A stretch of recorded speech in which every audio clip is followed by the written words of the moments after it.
तदनंतर धर्मज्ञ पांडवों ने वहां साथ में रहने वाले ब्रह्म ऋषियों को और अपने भाइयों को लेकर के वहां से चल दिए। वो लोग सुंदर जल और बटलोई से सुंदर भोजन और बहुत से ऋषियों का समुदाय साथ में, तो पुण्यात्मा पुरुषों को, धर्मात्मा पुरुषों को कभी क्लेश नहीं भोगना पड़ता। क्लेश जैसा लगता है, क्लेश तो भोग रहा है, ये हस्तिनापुर का राजा बना बैठा लेकिन जल रहा है, और ये सुंदर भोजन मिल रहा है बटलोई से सूर्य प्रदत्त, और सुंदर सरोवर का जल, बड़े बड़े ब्रह्म ऋषियों से भगवत चर्चा हो रही। अब वनवास का थोड़ा समय रह गया है, ऐसा पांडवों के हृदय में उत्साह हो रहा है। 2 महीने रह गए हैं 12 वर्ष में। 10 वर्ष तो पीछे बताया था जब वो स्वर्ग से आए थे। 2 महीने 12 वर्ष के रह गए। उसी समय सत्यवती नंदन भगवान व्यास देव जी पांडवों को दर्शन देने के लिए आए।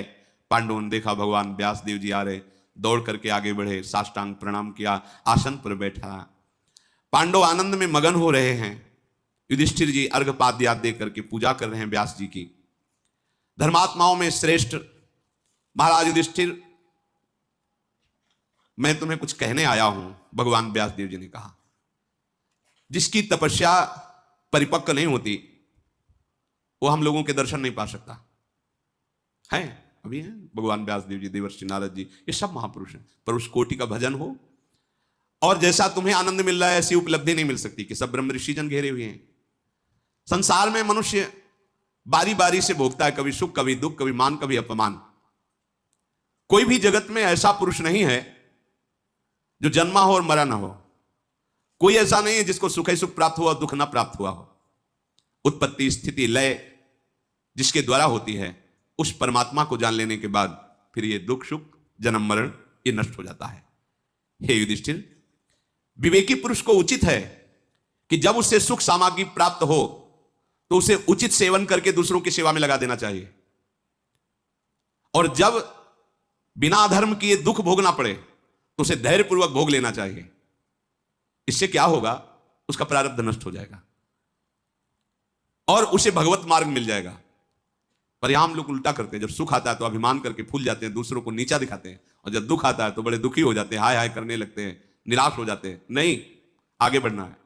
जब सुख आवे तो उचित सामग्री का भोग करके दूसरों की सेवा में लगा दो।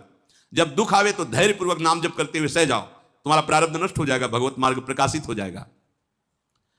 महाराज, ये तो परम बात है, चाहे कलयुग हो, चाहे सतयुग, चाहे द्वापर, चाहे त्रेता, कोई भी युग हो, सत्य सत्य रहता है। गलती करोगे तो हृदय जलेगा, दुखी होगे, भय लगेगा, संकट पड़ेंगे। अगर गलती नहीं करोगे, अधर्म नहीं करोगे, तो हम पक्की बात तुमसे कह रहे हैं, आया हुआ दुख विचलित नहीं कर सकता। जब हम गलत होते तब भय होता है। ये खूब अनुभव की बात कह रहे हैं। जहां भी एक शब्द की भी त्रुटि है शास्त्र के प्रमाण से, वहां आपका भय उतना ही भयभीत हो जाएगा। और अगर नहीं है तो चौड़े पे घूमो, कोई भय नहीं है, कोई भय नहीं। भयभीत तो हो ही नहीं सकते भगवान के शरणागत हो। भय तभी होगा जब आप भगवान की आज्ञा से थोड़ा भी गलत हो तो। ये बिल्कुल अक्षर अक्षर बात आप सत्य मान लीजिए। अगर आप छुप करके भी अधर्माचरण करते हैं, कोई धर्म विरुद्ध है, आप भयभीत हो जाएंगे, कोई भी हो, कहीं भी हो, कैसा भी हो। सत्य, सरलता, क्रोध का अभाव, साधु अतिथि सेवा, तो इससे इंद्रिय संयम और मनोनिग्रह अपने आप होने लगता है। वो जितेंद्रिय होने लगता है, मनोनिग्रही होने लगता है, और उसके अंदर सारे भागवतिक सद्गुण आ जाते हैं। इस लोक में जो कर्म किया जाता है तत्काल अंतर्धान हो जाता है, किया गायब। अब वो तुम्हारे को फल देने के लिए तैयार हो रहा है, तुम्हें पता नहीं है। पक्का समझ लो, पक्का। ये नहीं कि कोई नहीं जान पाया, वो कर्म किया, वो कर्म अंतर्धान हो गया, अब वो जाल रचना शुरू कर दिया। सुखद या दुखद, पाप या पुण्य, जो भी कर्म है वो आपका जाल में बंधाएगा। इसलिए तप के द्वारा, भजन के द्वारा उसको नष्ट कर दो। प्रायश्चित करो, भजन करो, कष्ट सहो, वो नष्ट हो जाएगा। वो नष्ट हो जाएगा तभी तुम्हें चैन मिलेगा, नहीं वो जलाता रहेगा और वो आके हावी होकर फिर तुम्हें बुरी परिस्थिति में डाल देगा। सत्य बोलने में क्या जाता है? क्यों सत्य का आश्रय नहीं लिया जाता है? क्यों ऐसा बुद्धि में बैठ गया कि हम सत्य बोलेंगे, सत्य से चलेंगे तो सुखी नहीं रहेंगे, और जबकि असत्य बोलोगे, असत्य मार्ग में चलोगे तो सुखी नहीं रहोगे। कैसी उल्टी बुद्धि बैठ गई। जो सत्य बोलता है, नाम जप करता है, उसकी अकाल मृत्यु नहीं हो सकती, वो दीर्घायु होगा। यह अकाल मृत्यु इसीलिए होने लगी, अधर्माचरण, असत्य भाषण, असत्य चेष्टाएं, तत्काल आयु नष्ट हो जाती है। श्वासें तो गिनी चुनी ही है तो है ना, इतनी लाख श्वासें हैं। अब आप देखो उनको भोगों में खर्चा कर दो, जल्दी जल्दी खर्चा हो जाएगी, जल्दी जल्दी। और आप अधर्माचरण करोगे तो सुकृत खत्म हो रहे हैं और उनसे काटा जाएगा, श्वासें आपकी काटी जाएंगी, तो अकाल मृत्यु हो जाएगी आपकी। आए थे लंबे समय के लिए, बीच में ही आपको शरीर छोड़ना पड़ेगा, क्योंकि आपने अपराध कर दिया, आपने अधर्माचरण में उतर गए, इसलिए आपका सब नष्ट हो जाएगा। जो सत्य वचन बोलता है, नाम जप करता है, उसके हृदय में क्लेश शून्यता स्थिति आती है।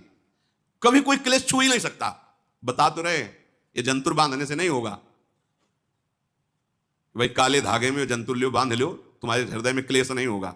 कुछ नहीं, ये बाहर बांधने बूंधने से नहीं होता। धर्म से चलो, शास्त्र से चलो, जो आज्ञा कर रहा है। यदि तुम सत्य मार्ग में चलोगे, सत्य वचन बोलोगे, भगवान नाम जप करोगे, तो तुम दीर्घायु होगे और क्लेश तुम्हें छू नहीं पाएगा।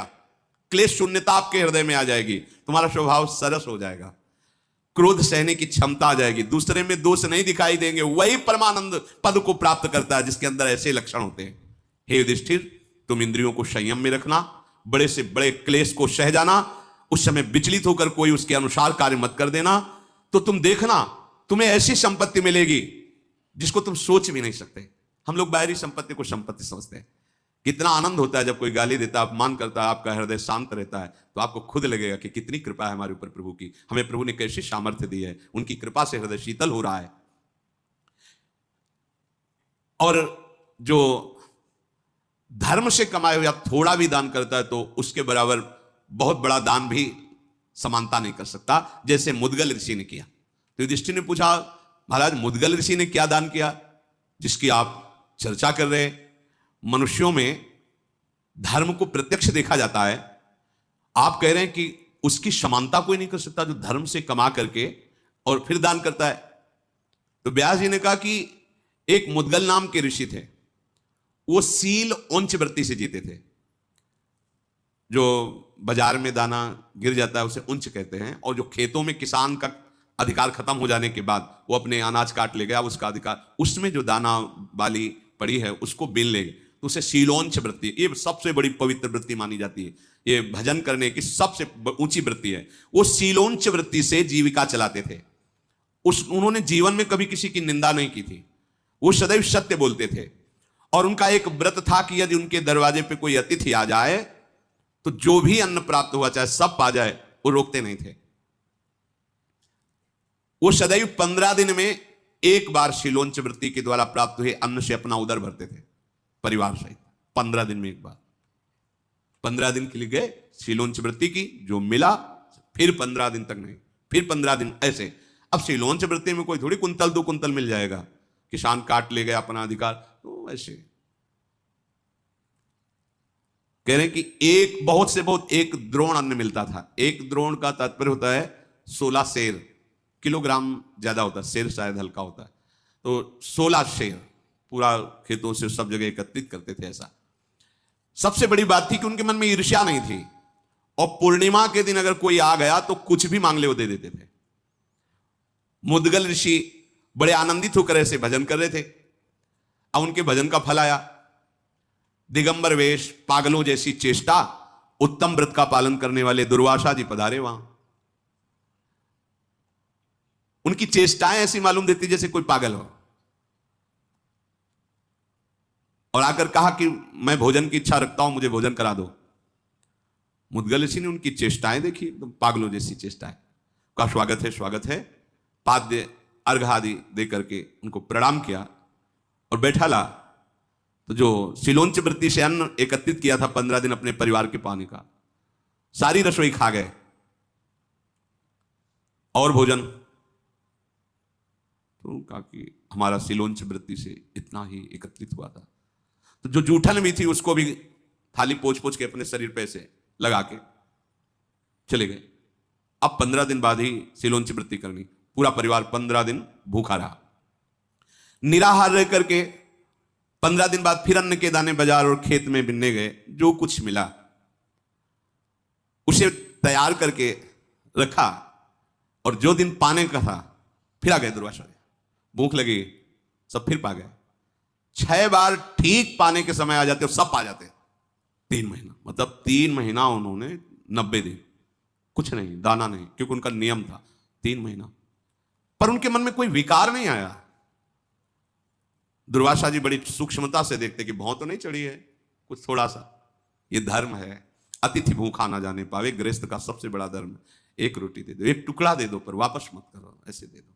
हाँ, आपके पास नहीं है तो आप बोलो कि अगर समय है तो आप रुक जाइए, नहीं तो तत्काल तो नहीं है, हम आपके लिए एक रोटी बना देते हैं। पता नहीं किस रूप में भगवान तुम्हारे दरवाजे आए।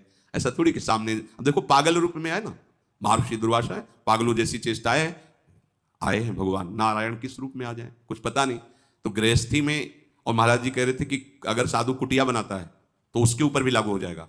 अगर उसकी कुटिया में कुछ संग्रह है, कोई आता है तो उसको देना चाहिए, अगर नहीं देता है तो अपराध लगेगा। व्यवस्था है।